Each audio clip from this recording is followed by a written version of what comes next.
Hey y'all, how's it going? This is Bonnie Violet. I am a trans femme, genderqueer, spiritual drag artist, and digital chaplain.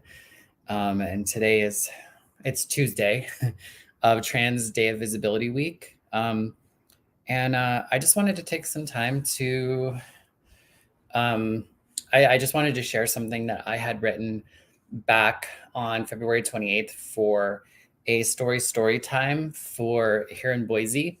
It was my 44th birthday, and we had us talk about touch. And a couple weeks ago, I posted the first half of the story that I had written, and I can put that in the links of the description. Actually, it is in the link in the description if you want to check that out.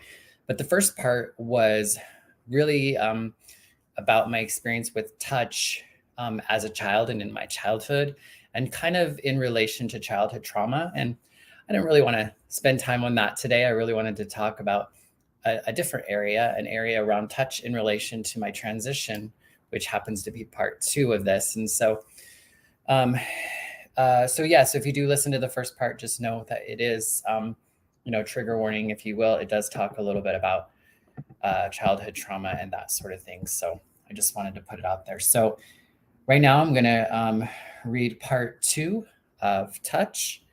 And this kind of works as like a live opportunity. So folks, if you do come on and you have questions or you want to say anything, feel free to. But another aspect of it was just to put on the calendar a time to record and to share. So here it is. So part two. I'm sure you have heard that saying that you don't know what you don't know. I have come to believe this has been my experience with touch. It was at about 7 weeks. I went in to get a blood draw to check my levels. I'm still not sure how I did it, but somehow I bumped my nipple and felt a very intense pain, a pain like I had never felt before. I tried not to wince or make it obvious to the phlebotomist what had just happened. I remember thinking, dang girl, what did you do to your nipple? I couldn't recall what I had done to make it sore. When in an instant I realized it was the medicine. The medicine began to work. I couldn't hide the big smile that came to my face as I felt the gleeest one could glee, quite possibly my gleeest moment to date. I can't imagine a gleer glee, but I'm here for it. You see, when I first started hormones, I wasn't so sure I wanted the physical changes. Intuitively, I had felt for some time that something was lacking within me. My body was malnourished, kind of like a vitamin deficiency, that there was a little more life within me, a part of me that was so needing to be fed, a thirst or a hunger, but not really, something different, more like a weakness, a frailty, or illness that needed a solve, medication for strengthening, for healing. I'd always known that I experienced much of my life in my head and that I was missing out on the experience of being in my body, to have an awareness of, to be present to connect to notice, and to feel my body, my touch. The medication causes your skin to change, not just on your face, but your entire body. The first time something felt different, I noticed in that brief moment of awe a new tangible texture within and upon the tips of my fingers. When I shaved my legs for the first time, I felt a feeling, a new touch on my legs, and with the touch, a vision, a journey to recall, an opportunity to read my life story, the story that had been left behind, written like hieroglyphics, markings on my body. The ink, the scars, the soft spots, the blemishes, the bumps, the bends, and the clearing of. Kind of like an etch and sketch that you shake away the art. You shake the art away, except it only shakes away what needed to be edited. So the picture could be more clear. Being in this sacred body, being more connected to my body, To be present for the feeling within also comes with much pain, to be felt with all the senses, with increased fear of violence, existing, presenting, and animating my body in all the ways that I was told I couldn't, developments and expressions that make it challenging for your body to be seen by another person, whether a close friend, a family member, a stranger, or other relation, each bringing their own feeling, their own potential to touch me. Prior to this transition, the embodiment into a higher, fuller, more integrated self, I shared my body with many to touch, with the any who wanted, who asked, and those who didn't. Now things are much different. I not only have a new physical experience of touch, but a new perspective, a widening of self, a hesitation, a mindfulness, a regard, an honor, along with the ability, the strength, the awareness to walk, to prance, to dance, and to touch. I haven't had a lot of experience with touch, but boy, I mean, girl, am I ready? And that was part 2.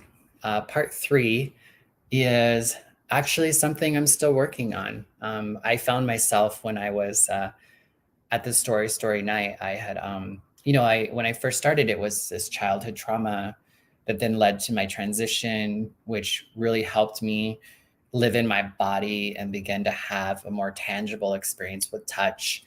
And then the third part was just me having an excitement and a joy and an anticipation of the more that I would begin to experience. What would it be like to be close to another person in an intimate way, in a romantic way, or even just in different friendship ways? Getting new clothes and forming new shapes on my body and just all these sorts of things that in a lot of ways I'm super, super excited for the anticipation. But I've also been just living in a lot of fear and being challenged of finding the right environments in which I can, really be present to and for without fear of, all the things that I'm sometimes afraid of, and for me, it's, I'm just getting acclimated to my new home. And so I'm just going to leave it at that in the sense of that. Thank you for letting me share that. And if you have any questions or anything like that, feel free to reach out. I probably will put maybe the words in the description, possibly, if you're interested. And yeah, I've said a lot, so I think it's time to go. But enjoy this Trans Day of Visibility and all of the activities. I'm doing a few things this week, which again, you can kind of check out the links in the description. But tomorrow I'll be interviewing Amelia Blake, who is a trans drag artist from the Magic Valley here in Idaho, and talking with their experience with drag, being trans, and their spirituality and how they exist together, and all that fun stuff. And then on Thursday morning, as part of our Splintered Grace series that happens every Thursday morning, I'll be in conversation with my Aunt Tina, who is a conservative Christian living in Arizona. And we are going to be sharing our experience with trans visibility. We both grew up in Wendell, Idaho, which is a small town here in Idaho. And we're going to share and reflect and kind of explore what our experience and exposure to transness has been throughout our lifetime, what we were told, maybe what we weren't told, what we used to think, and what we think now, and what does trans visibility mean to each of us, and how do we plan on, being a part of future visibility for the trans community. On Friday, I'll be in conversation with Fonda Cox, aka Eric Dorsa, as well as a therapist, and talking about trans mental health and why it matters. And so that'll be taking place on Instagram Live at noon on Friday, the 31st. And that's 12 p.m. Mountain Standard Time, the time that it is here in Boise, Idaho. And so you're welcome to join that live for questions or to listen. And on Saturday, I will be working the door for a Trans Day of Visibility talent show at the Balcony Club. So I'm super excited to be a part of an all trans produced, and like the cast, everyone is trans or non-binary that are involved with the show. And so I'm super excited to be a part of it. So working on my look, so I'll be sure to share that with you. And then on Sunday, I'm going to do a Say Something, which is a series that I used to do that I'm going to go ahead and bring back. And I'm just going to kind of talk about, in summary, what this week of Trans Day of Visibility has been like, and just kind of share something by saying something. Thank you so much. And yeah, take care. I love you all. Bye-bye.